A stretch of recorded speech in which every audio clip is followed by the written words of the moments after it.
the first time we talked, you said which is surreal to think that this discussion was happening is becoming a reality. I asked you what question would you ask an AGI system once you create it, and you said, "What's outside the simulation?" Is the question.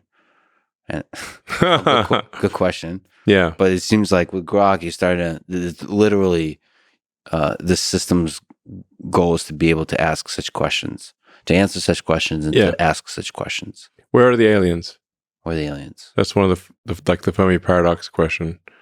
A lot of people have asked me if I've seen any evidence of aliens, and I haven't, which is kind of concerning because then I think I'd probably prefer to at least have seen some archaeological evidence of aliens. To the best of my knowledge, there is no proof. I'm not aware of any evidence of aliens. If they're out there, they're very subtle. We might just be the only consciousness, at least in the galaxy. And if you look at, say, the history of Earth, if one is to believe the archaeological record, Earth is about 4.5 billion years old. Civilization, as measured from the first writing, is only about 5,000 years old. We have to give some credit there to the ancient Sumerians, who aren't around anymore. I think it was the archaic pre-cuneiform was the first actual symbolic representation, but only about 5,000 years ago. I think that's a good date for when we'd say civilization started. That's 1/1,000,000th of Earth's existence. So civilization has been around. It's really a flash in the pan so far. And why did it take so long? For 4.5 billion years. For the vast majority of that time, there was no life, and then there was archaic bacteria for a very long time. And then, you had mitochondria get captured, multicellular life, differentiation into plants and animals, life moving from the oceans to land, mammals, higher brain functions. And the sun is expanding slowly, but it will overheat. It will heat the Earth up at some point in the future, boil the oceans, and Earth will become like Venus, where no life as we know it is impossible. So if we do not become multiplanetary and ultimately go beyond our solar system, annihilation of all life on Earth is a certainty. A certainty. And it could be as little as, on the galactic timescale, 500 million years. It's a long time by human standards, but that's only 10% longer than Earth has been around at all. Mm-hmm. So if life had taken 10% longer to evolve on Earth, it wouldn't exist at all. We got a deadline coming up. Yeah. Better hurry. But that said, as you said, humans, intelligent life on Earth developed a lot of cool stuff very quickly. So yes. It seems like becoming multiplanetary is almost inevitable, unless we destroy. We need to do it. I mean, it's not. I mean, I suspect that there. If we are able to go out there and explore other star systems, there's a good chance we find a whole bunch of long dead one planet civilizations. Yeah, that never made it past their home planet. That's so sad. Yeah, sad. Also fascinating. I mean, there are various explanations for the Fermi paradox, and one is the sort of there are these great filters which civilizations don't pass through, and one of those great filters is: do you become a multi-planet civilization or not?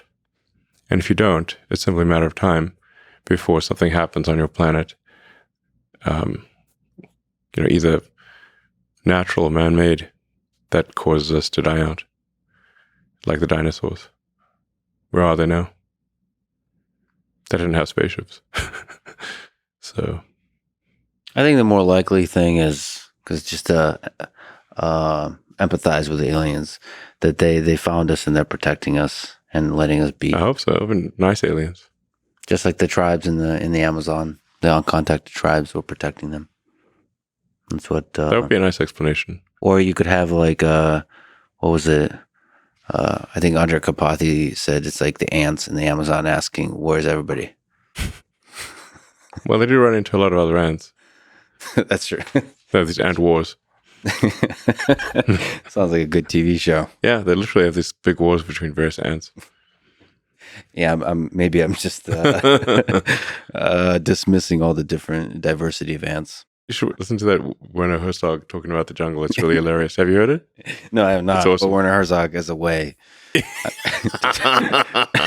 should play it for the as an interlude in the. Yeah. It's on YouTube. It's awesome. I love him so much. Yeah, he's great. Was he the director of Happy People, Life in the Taiga? I think also. He did that bear documentary. The bear And documentary. did this thing about penguins. Yeah. the analysis, the psychoanalysis of a penguin. Yeah, the penguin's like headed for like mountains like that are like 70 miles away. Yeah. And penguin is just headed for doom, basically. Well, he had a cynical take. He could be just a brave explorer, and there will be great stories told about him amongst the penguin population for many centuries to come. What were we talking about? Okay. Yeah, so aliens, I mean, I don't know. Look, I think the smart move is just, this is the first time in the history of Earth that it's been possible for life to extend beyond Earth. That window is open. Now, it may be open for a long time, or it may be open for a short time. And it may be open now and then never open again. So I think the smart move here is to make life multiplanetary while it is possible to do so. We don't want to be one of those lame one-planet civilizations that just dies out. No, those are lame. Yeah, lame. Stop respecting civilization would be one planet. There's not going to be a Wikipedia entry for one of those. And pause. Does SpaceX have an official policy for when we meet aliens? No. Okay. That seems irresponsible. I mean, look, if I see the slightest indication that there are aliens, I will immediately post on the X platform. Yeah. Anything I know. It could be the most liked, reposted post of all time. Yeah, I mean, look, we have more satellites up there right now than everyone else combined. So, we know if we've got to maneuver around something, and don't have to maneuver around anything.